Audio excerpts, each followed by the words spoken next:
ബട്ടൺസിൽ തെളിഞ്ഞ് മലയാളികളുടെ ബോച്ചെ. വിവിധ നിറത്തിലുള്ള 15,000-ൽ പരം ബട്ടൺസ് ഉപയോഗിച്ച് ചെമ്മന്നൂർ ജുവലേഴ്സ് ഉടമയായ ബോബിയുടെ ചിത്രം തീർത്തിരിക്കുകയാണ് നെടുങ്കണ്ടം സ്വദേശി നിശാന്ത്. അതിഗംഭീരം എന്ന് തന്നെ പറയാം.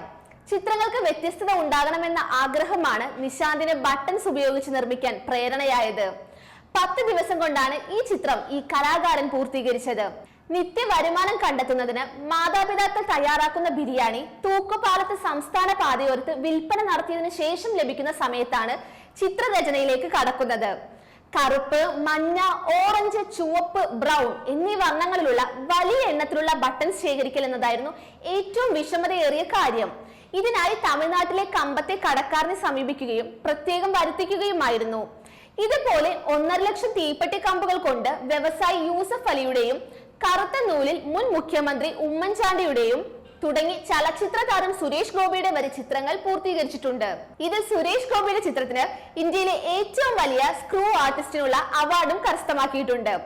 പെയിന്റിംഗ് ജോലിക്കിടെ താഴെ വീണുണ്ടായ അപകടത്തെ തുടർന്ന് നിശാന്തിന്റെ അരയ്ക്ക് കീഴ്പോട്ട് തളർന്നു പോയിരുന്നു. അതിനുശേഷമാണ് ചിത്രരചനയിലേക്ക് കൂടുതൽ ശ്രദ്ധ കേന്ദ്രീകരിച്ചത്. ചിത്രങ്ങളെല്ലാം അതത് വ്യക്തികൾക്ക് നേരിട്ട് നൽകണമെന്നാണ് അദ്ദേഹത്തിന്റെ ആഗ്രഹം.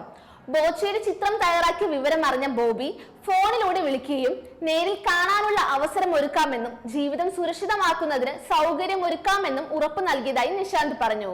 സ്വന്തം വീട്ടിലേക്ക് വഴിയില്ലാത്തതിനാൽ വാടക വീട്ടിൽ മാതാപിതാക്കളായ അച്ഛൻ കുഞ്ഞ്, ഇന്ദിര എന്നിവരോടൊപ്പം കഴിയുകയാണ് നിശാന്ത്. ഈ കലാകാരന്റെ കഴിവ് ലോകം മുഴുവൻ അറിയട്ടെ. You are watching India's first NGO television, Malanadu TV India.